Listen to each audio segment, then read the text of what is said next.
Hello guys. Last episode में हमने देखा था जाओफैन मून केव के अंदर एंटर कर चुका था। एंटर करते ही उसे बहुत ही अजीब फील होने लगता है। अचानक से उसका सर भारी होने लगता है और उसे चक्कर आने लगते हैं। चक्कर आने की वजह से उस ज़मीन पर गिर जाता है और बेहोश होकर एक सपने में खो जाता है। ये सपना उसके बारे में ही था। इस सपने में वो देखता है कैसे उसका जन्म हुआ था और किस तरह उसका नाम जैंग जाओफैन रखा गया था। जैसे जैसे सपना आगे बढ़ता है उसे अपनी ज़िंदगी के और इंसिडेंट दिखने लगते हैं। किस तरह वो मॉन्क से मिला और मॉन्क ने किस तरह उसके अंदर टाओइज़्म और बुद्धिज़्म इन दोनों तरह की कल्टीवेशन टेक्निक्स को इम्प्लीमेंट किया। अब सीन बदल जाता है और जाओफैन को कुछ दिनों बाद का सीन दिखता है जहाँ पर उसका पूरा गांव डिस्ट्रॉय हो चुका था। जिसके बाद उसे क्विंगुन सेक्ट लाया जाता है और क्विंगुन सेक्ट में उसे टियानबुई अपना डिसाइपल बना लेते हैं। जिसके बाद उसे दिखता है कि एक शाम को वो अपने घर में बैठा था, तभी एक लड़की आती है और उसे अपने साथ खेलने के लिए चलने के लिए कहती है। ये लड़की कोई और नहीं बल्कि उसके मास्टर टियानबुई की बेटी लिंगर थी। जिसके बाद वो दोनों साथ जाकर खेलते हैं। वक्त के साथ उन दोनों की दोस्ती गहरी होती जाती है। जिसके बाद उसे दिखता है किस तरह वो अपने बंदर से पहली बार मिला था और फिर किस तरह उसे ये ईविल स्ट्रीक मिली थी। जिसके बाद सीन बदल जाता है और उसे क्विंगुन सेक्ट में हुए कंपटीशन का सीन दिखता है जहाँ पर उसका दिल भी टूटा था और जहाँ पर उसने कंपटीशन जीता भी था। जिसके बाद उसे डीमन केव का सीन दिखता है जहाँ पर वो लू और क्विंगुन सेक्ट के बाकी सभी एलाइड डिसाइपल के साथ इन्वेस्टिगेशन के लिए गया था। वहीं पर दूसरी बार उसकी मुलाकात बियाओ से हुई थी। जिसके बाद अनजान रीजन की वजह से वो दोनों काफ़ी करीब आ गए थे। फिर उसे दिखता है कि किस तरह उसे क्विंगुन सेक्ट इन्वेस्टिगेशन के लिए लाया जाता है और तब लू और बाकी लोग किस तरह उसकी साइड लेते हैं।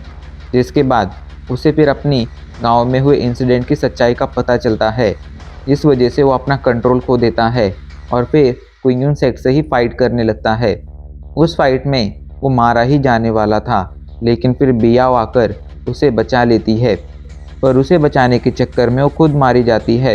एक के बाद एक सभी इंसिडेंट उसकी नज़रों के सामने से घूम रहे थे।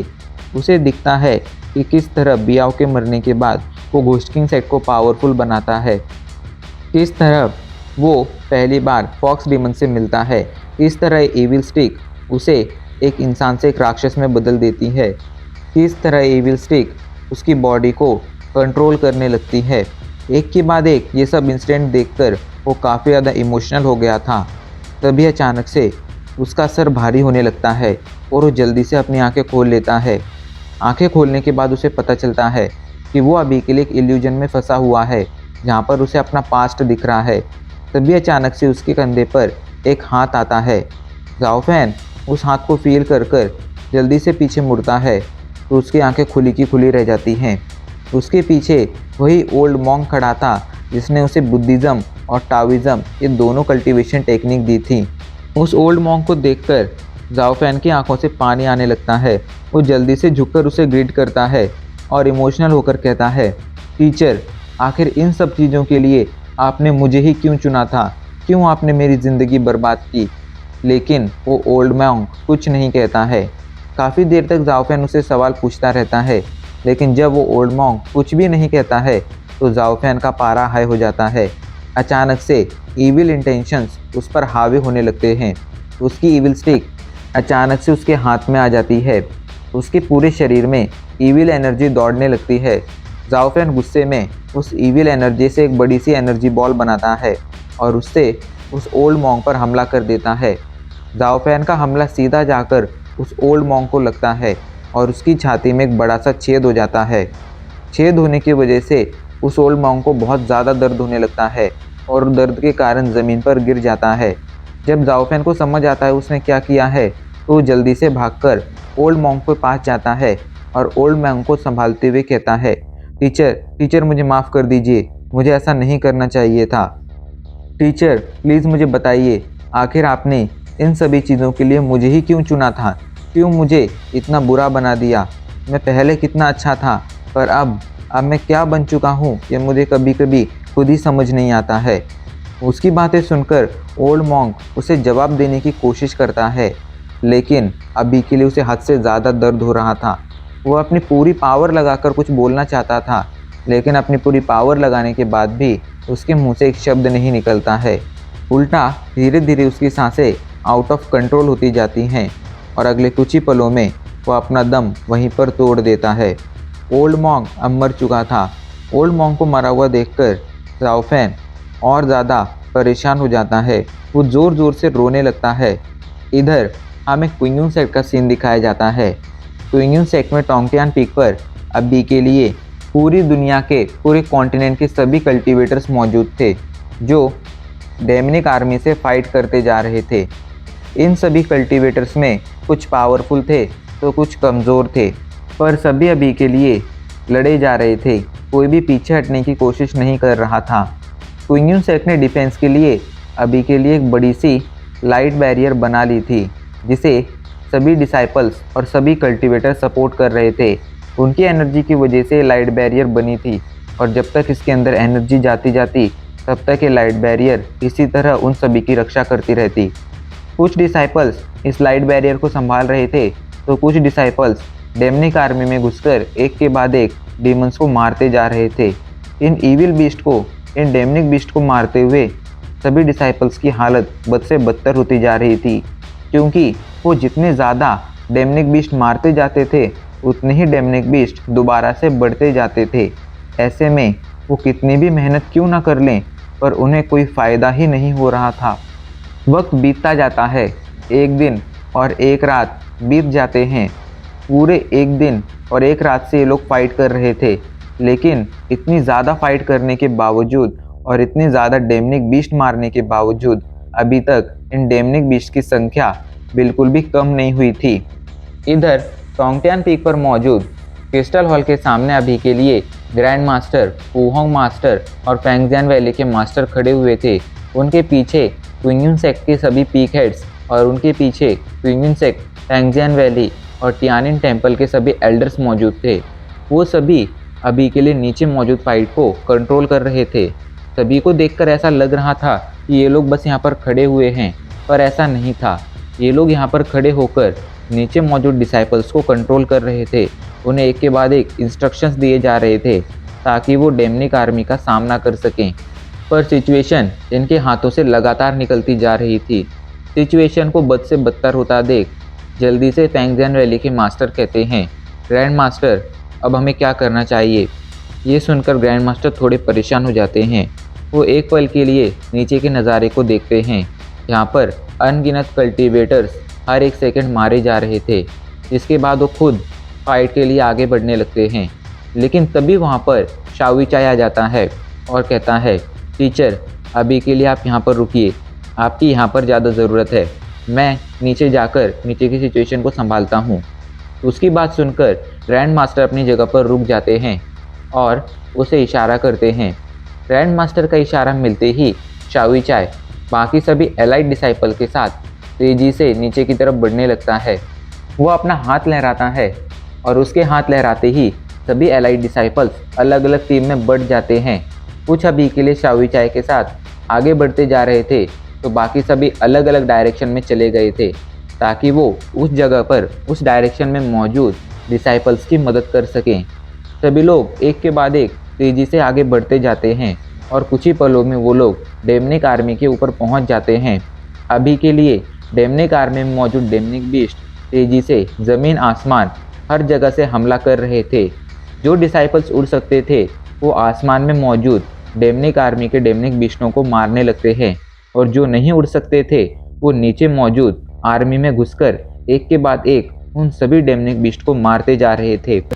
फाइट शुरू होने से पहले सबको लगा था कि क्विंगुन सेक्ट का टोंगटियान पीक बहुत ज़्यादा ऊंचाई पर है, ऐसे में बहुत ही कम डेमनिक बीस्ट यहाँ पर पहुँच पाएंगे, पर डेमनिक बीस्टों ने उनके इरादों पर पानी फेर दिया था। टोंगटियान पीक इतनी ज़्यादा ऊंचाई पर होने के बावजूद वो लोग आसानी से इतनी ऊंचाई पर चढ़ गए थे। ऐसे में उनकी पावर आसानी से समझी जा सकती थी।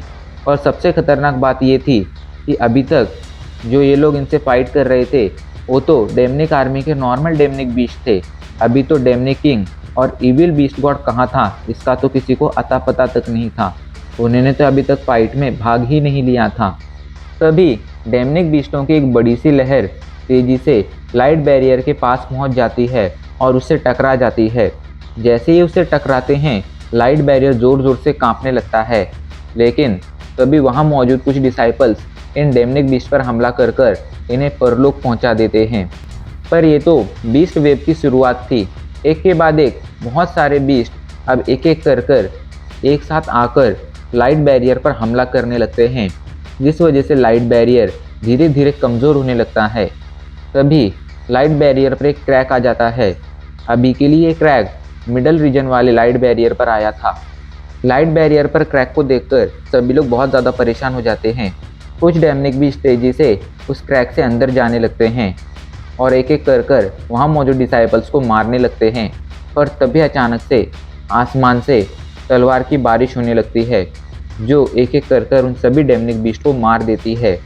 अचानक से इस डिफेंस को देखकर सभी लोग राहत की सांस लेते हैं और उस दिशा में देखते हैं जिस दिशा से यह हमला आया था।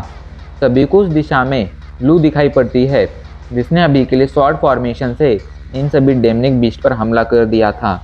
लू के चेहरे पर कोई एक्सप्रेशन नहीं था। उसके हाथ में उसकी टियानिया स्वॉर्ड अभी भी मौजूद थी, जो खून से पूरी लाल हो चुकी थी।